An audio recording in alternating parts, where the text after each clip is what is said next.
Mũcemanio ũyũ wa ndudu ya minister ũgũtongoragio nĩ mũthamaki wa bũrũri Uhuru Kenyatta hamwe na mũnini wake William Ruto, na kũrĩa othe moire mweke ũcio gũthingĩrĩria onjoria gũkũ bũrũri-inĩ gwĩtĩkĩra kũiyũkia mweke ũcio na nĩguo kwandandũra mĩeke ya thoko.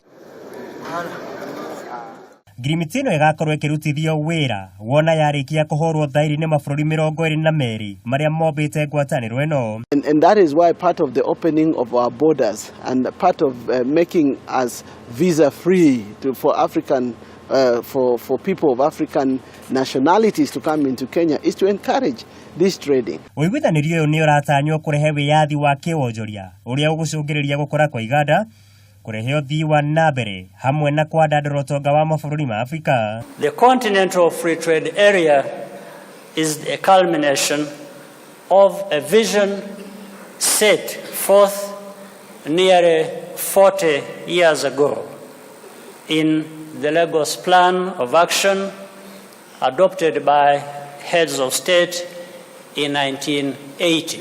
It has a protocol on trade in goods, it has a protocol on trade in services, and another protocol on rules and procedures of dispute settlement. Oho ndudu ĩno ya minister nĩ ĩkindĩrire ngirimiti ya kĩwonjoria ĩrĩa ĩrehete hamwe mabũrũri marĩa mombĩte ngwatanĩro ya COMESA, ũrũmwe wa mabũrũri ma gĩtarũ kĩa mũhuro wa Afrika hamwe na ngwatanĩro ya mabũrũri ma gĩtarũ kĩa Afrika ya irathĩro. Ndudu ĩno ya minister ningĩ nĩ hetũkirie budget ya ihinda ĩrĩa ĩgũteithĩrĩria ũtonga wa bũrũri gũkinyĩra gacĩra karĩa kagĩrĩire, ũritũ mũnene ũgĩkĩrĩrwo harĩ kĩoneki kĩa Big Four. Maũndũ mangĩ marĩa marĩrĩirio nĩ hamwe na mũtaratara wa kũheana marĩhi mokũrũ-inĩ kũrĩ aruti a wĩra thĩinĩ wa ma-counties hamwe na riboti ĩrĩa yonanagia mũtũrĩre na mũikarĩre wa Kenya.